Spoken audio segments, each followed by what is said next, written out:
Yes, we're live. And Fred Frankie is waiting patiently. So thanks for being here, Fred. Um, so today, I'm getting a little bit of a late start. My computer was kind of acting up, but here I am with you, and it's kind of funny talking to you, Fred, this way. But you're the audience in this moment, and hopefully there'll be others. This is September of 2021, and this month I am talking about families as a spiritual path. Now, I'm not going to get all woo-woo about it, and I'm not going to get all,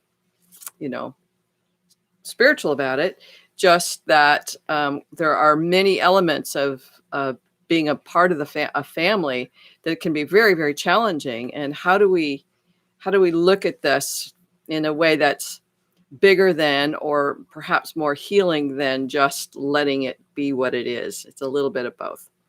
So we're going to be talking about this month. We're going to be talking about today. We're going to talk about supporting parents who don't have custody of their children, or don't have children, basically, who are parents without children. We're going to be talking about children who weren't the favorite child. We're going to talk about when do your kids become who you want them to be, and that whole relationship. So some really, really interesting elements of family life that I'll be touching on, and hopefully you'll be engaging with me about, because that's what it's about. So we are all children in families. There's no getting out of that we are all children, and we all have relationships with our siblings, if we have siblings, with our parents, with our grandparents, with our aunts and uncles. There's a whole system that we're a part of. And some of us as children are also parents. And it may seem as if the majority of people who get married and have children actually stay with their children and grow them up. And it may seem obvious that those relationships would be healthy and happy and affectionate, and that everyone communicates in a really lovely way, and there's a lot of respect and trust. But generally speaking, that's not the case. You may know or may not know this about me, but I trained as a marriage and family therapist, marriage, family, and child therapist many years ago. So family dynamics, family systems has been a huge part of my development, both personally and professionally. So part of what I'm going to share today and this whole month, as with every month, is what I've learned, not only in terms of my training as a therapist and transformational life coach and spiritual person in the human body, but also what that means for me, and hopefully what that might mean for you. So in this particular, this particular event today, live, supporting people without children, initially it started with me talking about me being a non-custodial mom, in a sense that when my children were very young, in my mind, in my heart, I knew it was in the best interest of my children to stay in their own home with their dad, who had the financial security and this emotional support of his family that were very close and close by. I would go grow myself up. I would go get my whatever it was I needed to become self-fulfilled, so that I could then raise my children. That was the whole intention. The outcome, though, was that my children chose to stay by the time I got old enough and raised myself up to be able to have them.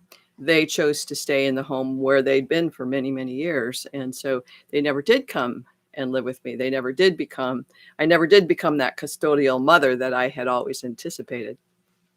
But that part of me that knew myself to be their mother never stopped being their mother. And so that's always been a dynamic within me that sometimes is very challenging. So this piece, this live today, started with that piece, that truth for me. And what is it like for non-custodial parents to live, in a sense, as a parent? That's both fathers and mothers, live with their motherhood inside or their fatherhood inside, and not be able to express that or participate in the child's upbringing. So then what happened was it became obvious to me that there are a lot of mothers and fathers who don't have their children now. Mothers and fathers who choose to give up their children to adoption or foster care, or where children are taken away by child services. They've lost custody of their children. Parents who have lost their children to illnesses and disease and death are parents who don't have children. Parents who don't have children. Parents who have children who have disabilities, which doesn't allow the child to respond in the way that a parent imagined. Every single one of us who chose to be a parent, we said, oh, I really want to be a mother. I really want to experience and express this nurturing and I want to just love my children into being the most amazing, wonderful, happy people in the world. And so parents with children, for instance, on the autism spectrum, they don't get that relationship with that child. So that's another way that in a sense, parents are without children, is they don't have that nurturing relationship that they were really yearning for. And parents who are empty nesters. So you raise your children, you're happy, they're fulfilled, perhaps, and then they go away. And who are you left with your identity as a parent without children? And that's a huge element of this parenting process. Is there's a point where our children are fledglings and they leave the nest, and we're left with, who am I? Who am I? And this is a big question, regardless of how we are without children, is the who am I piece of this. And another element is people who wanted to have children, who desperately want children, but can't have children. And that's huge, in a sense that there's an identity that wants to get expressed again. There's an identity that wants to get expressed. And this is a big piece of this. I think a big piece of this conversation is the part within us that doesn't get to be expressed in the direction and the way that we anticipated it to be. Now, this happens in marriages and perhaps in relationships with our work or our health. But in this particular case, we're talking about parents and that parent without a child and that desperate desire to express that nurturing element of who we are as human beings. So I'm just looking at my notes to see that I've covered most of who I'm wanting to talk about. So parents who lose custody of their children or give up custody of their children for the best interest of the children, children who don't have the capacity to receive or work with what kind of nurturing comes to them. So children with mental disabilities or even physical disabilities, parents who've lost their children to death or illness or accidents, parents who have lost their children to foster care or adoption, empty nesters. And Fred, you're the only one here right now, but you may have other thoughts about that. A lot of times parents lose their children to drugs and alcohol, suicide. I think I mentioned 2 weeks ago when I was on that the second highest death for children between the age of 10 and 14, second highest cause of death is suicide. And so that's a huge loss for parents. That's a huge hit for parents who lose their children to suicide and to alcohol and drugs. And then there's those of us who lose our children to um, because they don't agree with us, they don't like us, they don't want to know us, they're angry or they're bitter or they're hurt, and they go away. And so all of these ways of however it contributes to the dilemma and the challenge that we are parents without children. And so this conversation, in a sense, I'm not going to necessarily give you any like happy endings, because I think that for every parent, especially every parent I know that has lost their child in whatever way, lost their children or never were able to have children, it is an ongoing search for relief, a search for a completion of this process, a search for a way to be with this in a way that helps versus doesn't help. So I will talk about that, or I'll talk about that with you. But in essence, it's a never-ending unfolding process. One other element of this is parents, in a sense, foster parents who take in children, but at some point those children may go back to their parents.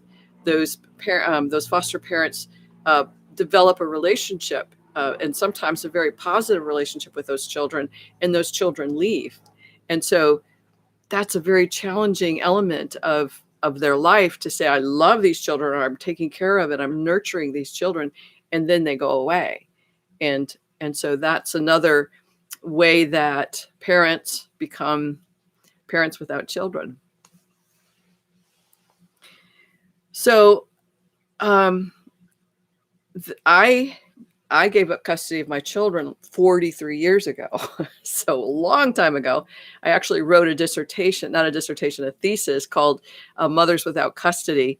And that was in the 1980s. And it was really interesting. I wrote that dissertation, or that thesis, to help myself work through some of what I was dealing with, and to see how others deal with this. What I realized is that quite often, and this is true now, I was doing a little bit of research before I got on with you guys, and quite often there's a high percentage of suicide attempts of especially mothers without their children, because the identity that are, well, partly because we have such a strong desire to be a mother, and the father who has a strong desire to be a father, a parent. It's like, what do we do when we lose custody, or when our children are gone and we don't have that outlet or a place to express that desire, that nurturing? What we're looking for with our children is we're looking for connection. I know I was thinking, as a child, I grew up wanting to be a mother. And I grew up, I wanted to get married because it would be fun, but it was mostly about having children. Now, this is somebody that got married when she was 20 and divorced when she was 26. But I wanted a connection. That was really important. I wanted to belong. And I thought having children would be that vehicle, that I would never be alone. My children would always love me. They'd always be connected with me. We'd always have this deep connection that would never go away. There's a fulfillment when I'm nurturing my children, that's the sense of fulfillment and completion would be there every day, and every moment of every day, that I would be so fulfilled in this state of love with my children. And so that was a huge part of the belief and the desire in building that relationship, and deciding and choosing to get pregnant and have those children. I'm just looking at my notes. We also have children with the idea that it'll carry on our genes. It'll carry on our legacy of our family roots. It will make a difference in the world. Like we want to bring in children so that they make a difference in the world. We want to raise our children in such a way that who they become influences the world in a positive way. I hear this quite often from a lot of parents, that this is what they want. This is partly the legacy of the family, is to keep bringing in people that are better and more able to change the world in a good way, whatever that means for the family. So there's a lot of desires that are influences. They influence us having children, having babies, and saying, this is what's going to happen. This happily ever after element of life that's going to happen when I have this child or these children. And as most parents find out in a very short period of time, they love their children, and it's a very difficult situation. I mean, they have needs, and there are needs that are sometimes beyond our expectations, for sure, and beyond, especially children who have special needs, all kinds of special needs that we're not prepared for. My son, my brother Michael, his daughter had a brain functioning element in her birth, which is what she lives with even 50 years later. And she's a brilliant, wonderful human being. And the struggle of raising such a child was very, very difficult, in the sense that what I'm talking about is that part of us that lived for the dream of connection and affection and communicating and playing together and having this wonderful life. We live for the dream. And when the child is born, or at some point where custody comes up, or when the child decides they don't like us anymore, whatever that is, the dream gets shattered. That's a big deal for us to deal with. So what I'm trying to do is be able to hold this context of parents without children, regardless of the circumstances that created that. Parents without children, even parents, again, who are empty nesters, they don't know what's going to happen to them. They have a sense of a loss, but they have no sense of who they are outside of their relationship with their child. So this is a really big deal for each and every one of us, and we're not allowed to talk about it. You know, I'm as a non-custodial mother, I talked about it a lot because I knew I did what I did in the best interest of my children. Now, my children didn't see it that way. My ex-husband didn't see it that way. My parents and family didn't see that way. So I had a lot of pushback in terms of that choice. But I knew in my heart that this was in the best interest of my children. That was my most important responsibility, was what was in the best interest of my children. And I had this deep desire to be a mother that never, ever went away. And the way that I lived my life for 40 some years always included children, in a sense that when I moved, my children were in Niagara Falls, Ontario. I moved out to Nova Scotia and lived out there, and I had a house or an apartment, and always had the rooms for the children. They always had their rooms. They didn't come out that often, but their rooms were there. Their stuff was there. Here, wherever I've been, I've had that there. And my sense of self has always been a priority of motherhood, though I didn't even know it, in a sense. It's so infused in our bodies and in our spirits and our who we are, that I always have this longing for that connection with my children. And that influenced how I was being with myself in my life. For even now, I'm still in that state of struggling with who I am in relation to myself, in relation to my children. So I want to kind of talk about that a little bit. So what we're doing, hi Mart, what we're doing here on the planet, if you will, is every single one of us is having a relationship with us, with ourselves. We have dreams, and we have thoughts, and we have feelings and needs and desires, and we have those, and we know that. And so we're in a constant relationship with those in relation to what we're trying to create in the world. So even at 3 years old, I wanted to be a mom. So my whole life was focused on how do I be this nurturing, nourishing person that's going to bring in these children. And so then I don't have children, but I still have this desire and this need to express myself, or to know myself as a mother, as a parent. So I don't want to focus so much on me, but this part of, I think, so many of us who have chosen the path of parenting find it so difficult because the circumstances don't show up the way we want them to so much as how they do show up. A lot of people get divorced, and more, there's an ability to choose for the father to have full custody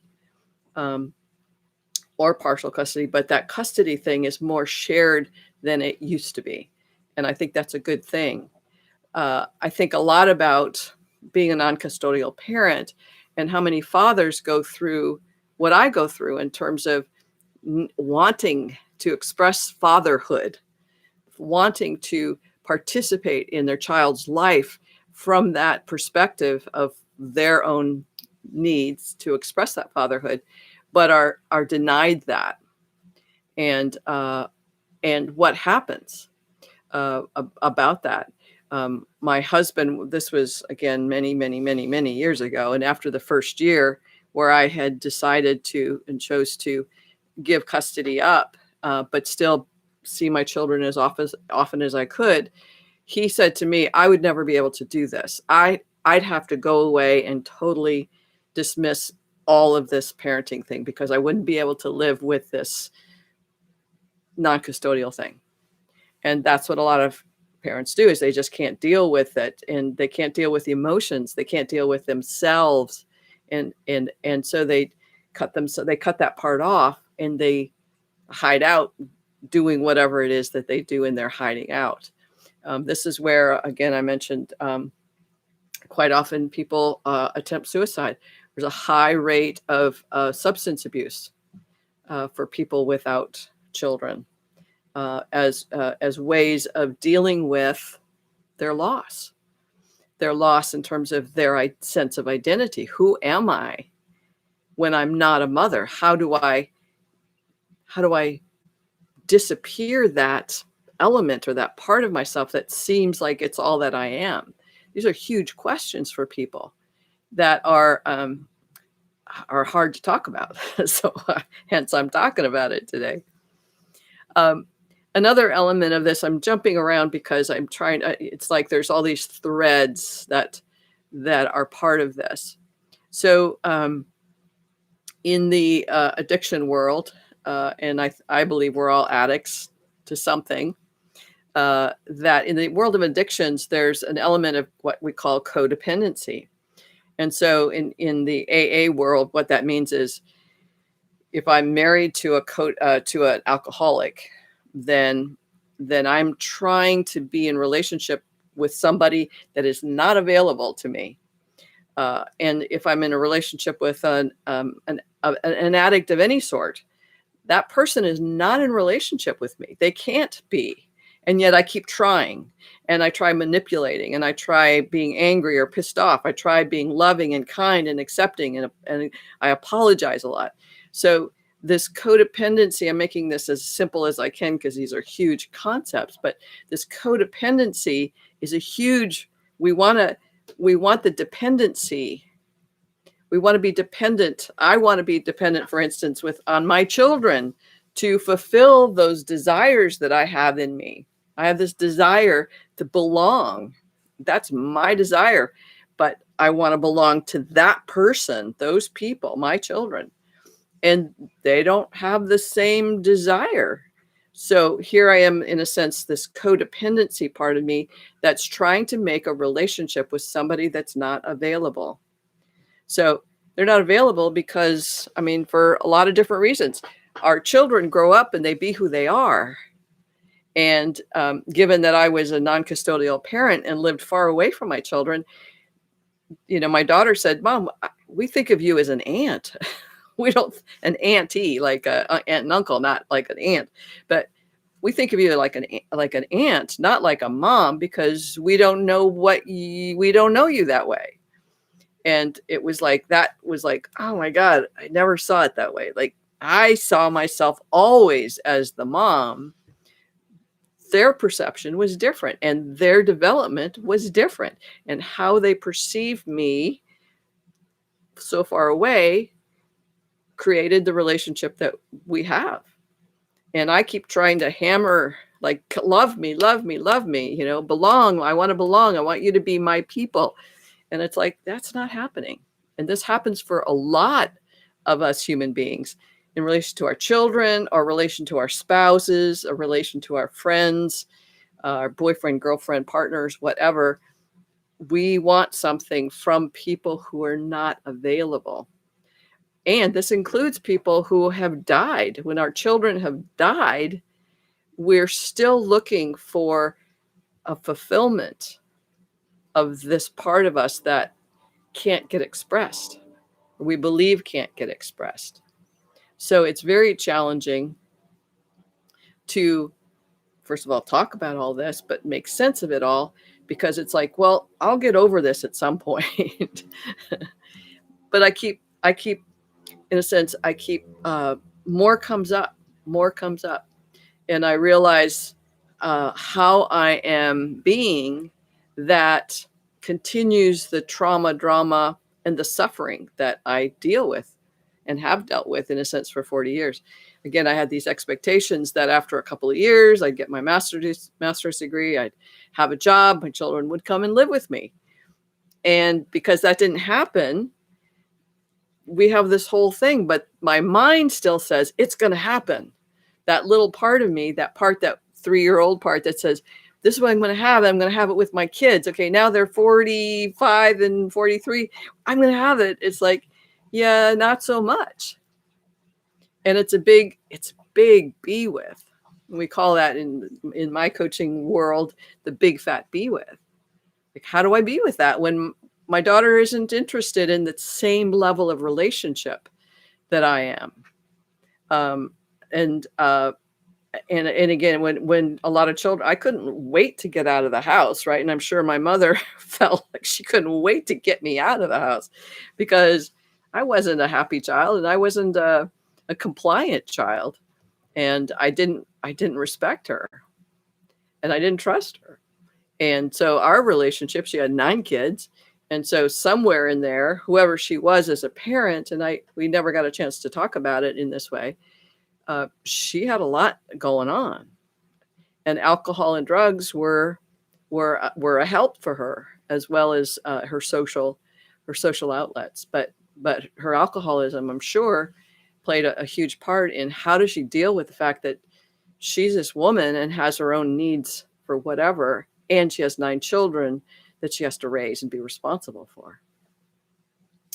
So I know Fred Marger here. And if you're watching this as a recording and you haven't already subscribed, I would love it if you would subscribe, and do like the video if this is of value to you. And I'd be happy for you to share this with other people, especially, well, if, like I said, if you're a child, and you might be a child, thanks, Marge, you might be a child of a non-custodial parent, and you might be really pissed off at them, or you might want to punish them, or you might feel abandoned by them. You might feel betrayed by them. And so, this whole issue is so influential in terms of who we are as parents, but also then the children and how they be with all this, and then how they be with their own children, because all of this is influencing the whole pattern over and over and over again. So in a sense, there's no way out. But I believe that the more we can become conscious of how we feed the suffering of not having what we want, how we feed, how do I nurture? How do I get my nurturing needs met? And is that a way that is healthy for me?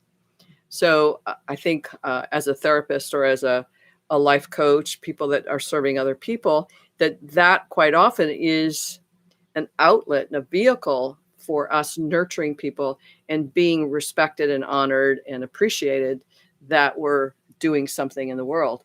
And again, this is something that comes up quite often is parents without children are often ostracized by their children, but by other people. They're not valued, they're not respected for their choices that they've made that brought about this non-custodial or non-parenting relationship. So it's a lot. One of the, and I did my thesis, like I said, on non-custodial mothers. And like I said, a lot of them turn to substances, alcohol and drugs or sex or relationships, other relationships, whatever they can find to diminish that sense of loss in themselves. So what I did was I went into denial. And I can't tell you, I just knew that I did the best thing for my kids. I truly believed they were going to come live with me someday. And that was my trajectory. So I went and did what I needed to do to get my degrees and get a job and all of those things. And it wasn't until probably 10 or more years that I began to come out of the denial. I started to, so in that denial, then I didn't feel any loss of my own because I always just stayed in that, oh, they're going to come live with me someday. And this is the best thing for them. I never addressed my own loss until, like I said, about 10 years later, where I started to feel, I know this sounds really strange, but it's like all of a sudden I start to feel sick or I start to cry when I wasn't expecting to cry. And for instance, a couple of times I stayed home from work because I wasn't feeling well. And then I would have a deep sobbing experience. And then I would feel better. And then I'd go back to work and until the next time. And this was an unfolding of the truest expression of the grief and loss of my reality as a mother. And at one point, I was working in a mental hospital as an intern for a few weeks. And I went and sat with a psychologist and said, hey, I'm kind of feeling this stuff going on. Gave him a little bit of information about the choice that, I'd given up custody of the kids and this is what was going on. And I said, I'm kind of feeling stuff. And I'm not sure how I put it, but it was basically that. And he said, Rosie, if you had stepped in front of a bus for your kids, you would have been a hero. But that's not, you didn't step in front of the bus. You gave up custody of your kids so your kids would be healthy and happy and stable. But you don't get the accolades. You don't get the acknowledgments of that level of commitment to your children. So hell yes, you're going to feel horrible about all this eventually. I mean, it's all going to come out and that's what you're probably up to. And that was really that was a moment that it was like, that was really helpful because I got a perspective that said, from a person that honored what I did. And at the same time said, yeah, you're going to feel pretty crummy about what that is because you've lost what you wanted so desperately in your life. So that's part of my story. And every single one of us as a parent, I think, has a story or an experience where what they truly desired as a parent did not get realized or has not gotten realized enough to really have that sense of fulfillment. At times my daughter has said things to me, which makes me know that she appreciates me and values me as a human being. And I go, okay, that's enough. I got it. I don't need anything more from her. But then I forget that moment, and I go, yeah, but what about this? Or you're spending far too much time with your dad. I want you to spend time with me, those kinds of things. And I got to look at that and go, this, she is who she is. She's got her own sense of individuated self. And my relationship with her isn't necessarily built on me being mom through her life, but on something else that we're slowly developing. So there's always that challenge to be who I am and realize this is a human being that even though she came through my body, she's an individual with her own choices and her own needs and her own wants. And again, whether you raised your children all the way through and have a good relationship, there's still those points where it's like, where did I not feel fulfilled in this relationship? Where did I not be present the way that I wanted to be present? And what are the ramifications and what's left because of those situations? My parents, like I said, were alcoholic. And so a lot of what they did not include us as children. And so that influenced us. There's a whole a fellowship called Adult Children of Alcoholics, where we get to address what it's really like being adult children coming from such an environment. And I'm sure there are now groups called adult children that are related to just being adult children, where we are still living in some of the enmeshed reality of our childhood, and we haven't been able to move beyond that. So when we have not been able to move beyond whatever it is, now we're stuck. And when we're stuck, we're not, it's a big work. It's a big work to go, okay, I'm stuck here. I'm stuck with this challenge of wanting what I want and desiring this that I'm desiring, but not being able to have it. And how do we be with that? And especially because parenting is, it's just biological, it's procreating, like that's what animals do, right? However, what we have in our whole being energetically is a whole bunch of beliefs and truths for ourselves and desires and needs. And how do we be with that? That's the thing, is how do we be with that? So at times I go, okay, I gotta back away. I gotta be less attached to what my daughter is up to. I have to be less attached to the fact that she, I don't get to see her as often as I might want to, or whatever that is, or I don't have that sense of connection that I want with her, and go, okay, the codependency is kicking in. I got to detach a little bit. I have to honor her who she is. And this is true for every parent, because a lot of times we want our children to continue to bestow upon us, like Mother's Day and Father's Day. Like we want to be bestowed with the gifts and the honor and the acknowledgments that we believe we are deserving of. And when our children don't bestow, they've got their own life or their own perceptions of who we were or who we are. When they don't provide for us in that way, we feel offended. Not offended. We feel offended, and like they don't get it, but it's not theirs to deal with. In a sense, we can't, and we do, but we can't make them wrong for who they have become because of who we were. Does that make sense? Our children are who our children are. And I think my daughter's a brilliant, wonderful, lovely human being. And our relationship is what it is. She has great relationships with her son and her husband and her family. She's very, very capable and very healthy. And our relationship is what it is. And I keep wanting it to be something else. And that's my problem. And this is true for those, people who have children with disabilities or special needs that can't meet our needs. we have to be we're in relationship with their needs. And this is true for most children. We're always in relationship to their needs and what happens to our needs. And when we want our children to fulfill our needs, that's where we get into trouble. And it's what most of us do.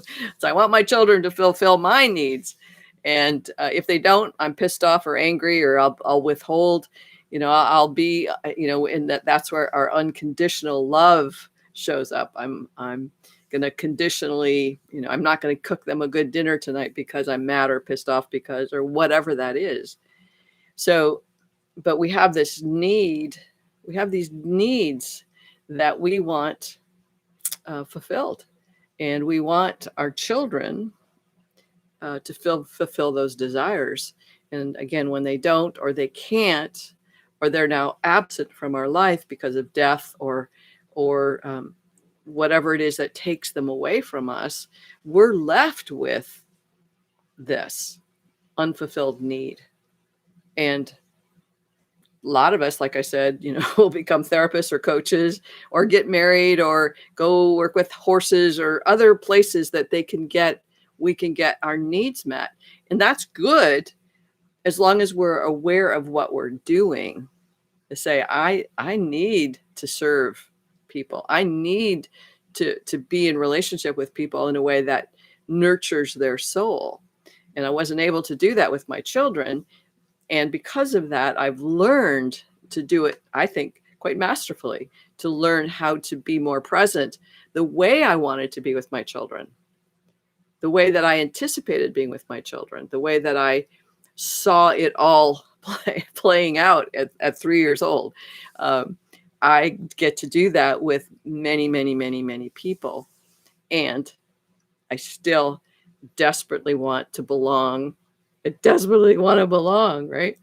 And at the same time, I live alone. I don't have a partner. I have my dog, Gracie, as you know.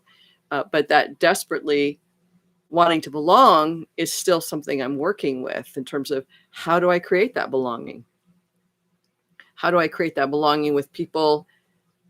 But most importantly, how do I create that belonging with myself and really honor that part of me that says, I want to belong and I want to nourish and nurture and embrace, and then create the life that's going to allow me to do that. Maybe it's not through my children as much as I would want that. Maybe it's in other ways.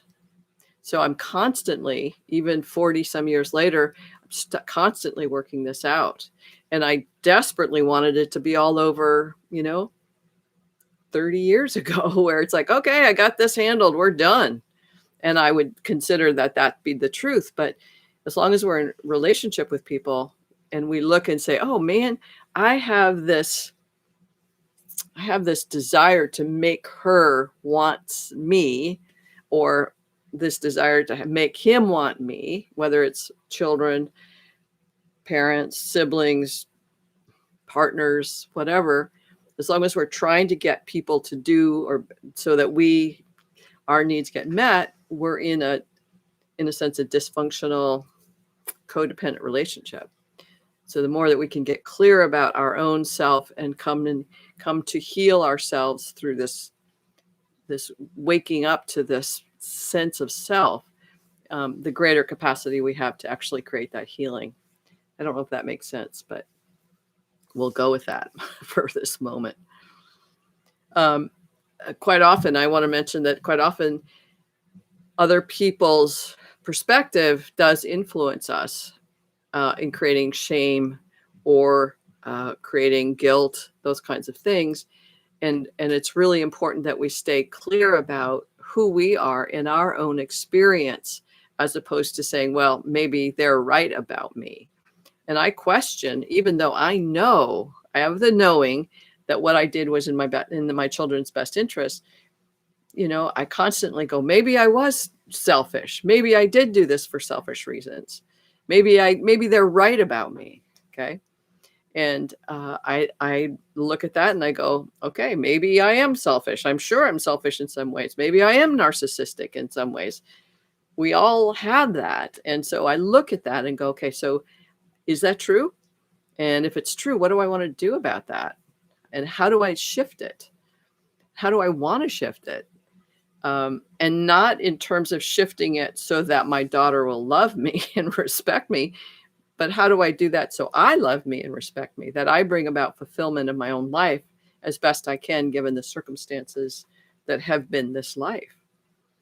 Part of my work as a transformational coach is really about empowering people to be with what is the worst of the worst of the worst of what they imagine is happening or could happen in their life, because that's what we're struggling about 99% of the time. Like I said, I wanted children so I didn't have to be alone, that I would always belong, that someone would always trust me and respect me and want me and need me.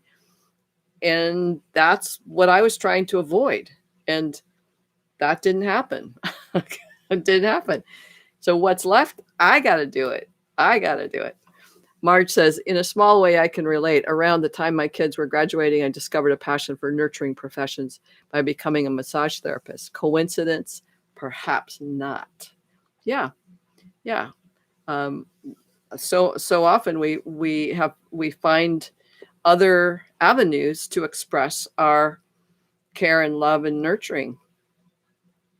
A lot of times for men, perhaps they go into athletic coaching or big brother organizations where they can support and empower little kids to be empowered.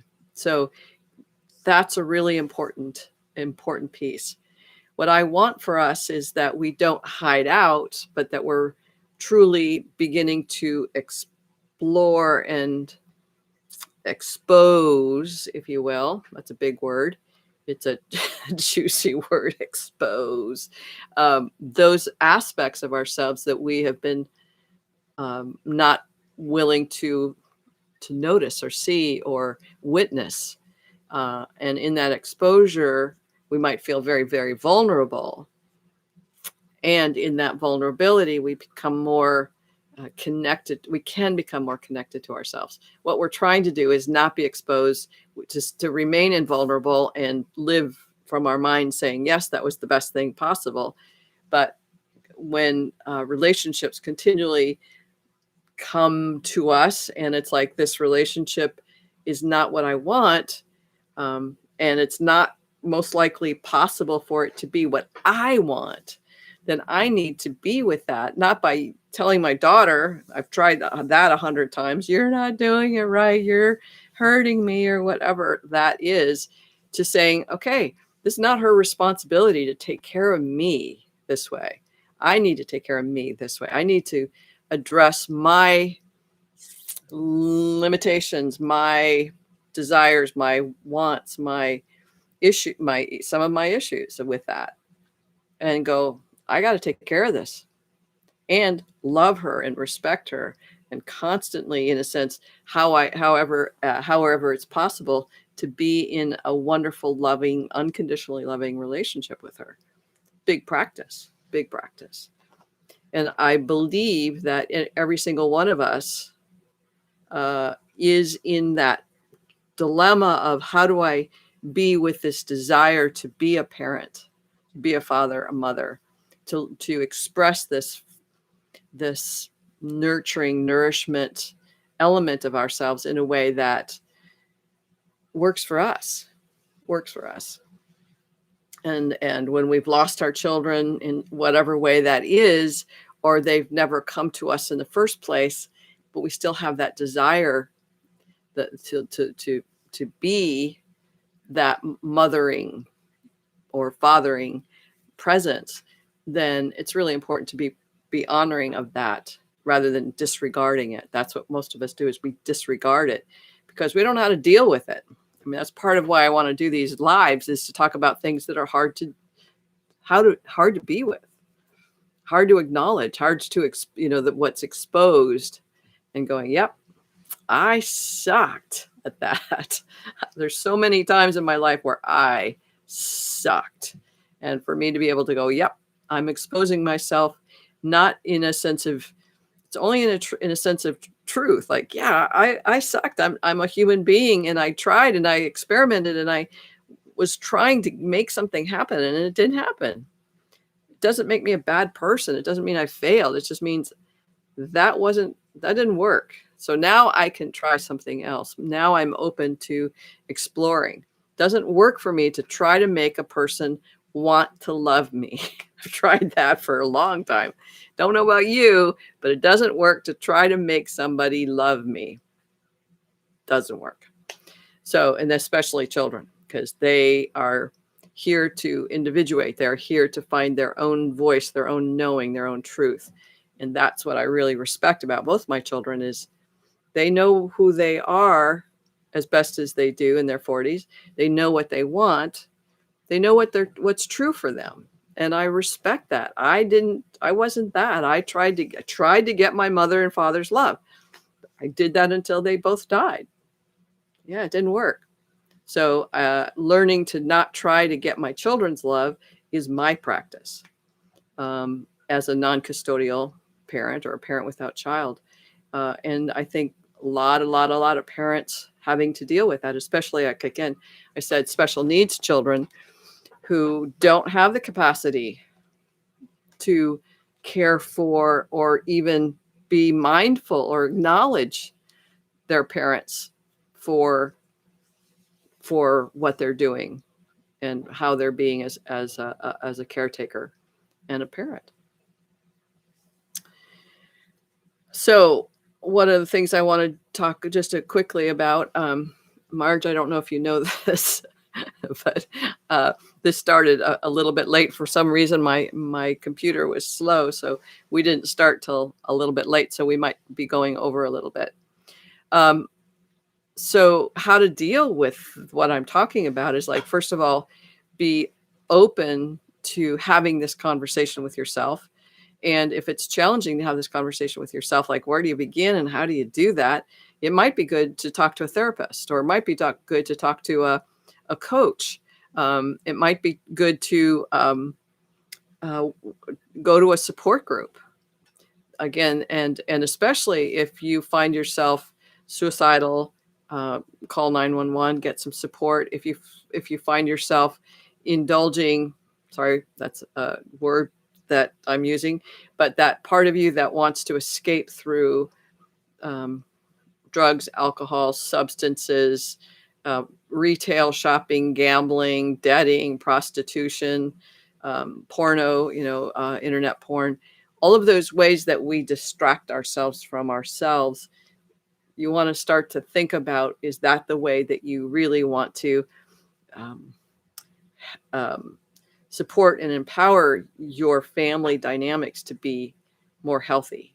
Again, regardless of where your children are in this is you learning to be with what is, and that's really, really challenging. It's the big fat be with. It's easy to say things like train yourself to let go of what you're afraid to lose. Like, I don't know. There was a moment where I have a yurt where it was all dressed up for my children. It was all dressed up for my grandson. It was like the perfect, they'd come down and it would be wonderful for them. And I realized that they haven't been here for 3 or 4 years, but I've got this whole reality of mindset that this is me being a mom. And it's like, what? Wait, you're being a mom, but there's no children here. There's no children.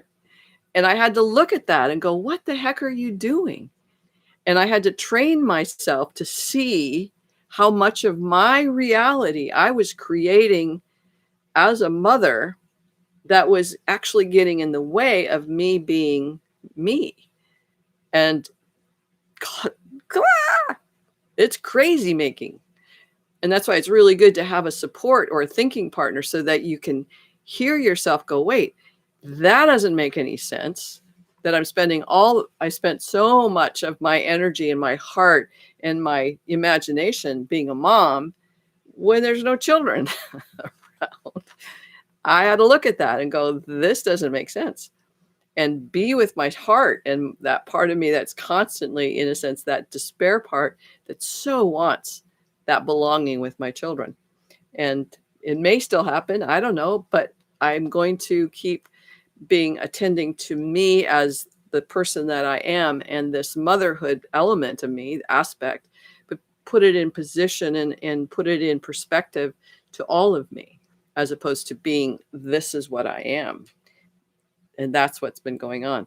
So getting support so that you can look at this and feel what it feels like and be true to yourself in that. I think that's what this is all about for us. But like I was saying, it's like easy to say, train yourself. And this is what Yoda said in Star Wars, train yourself to let go of what you're afraid to lose. It's like, okay, that's great. Thanks very much. But to do it is huge practice.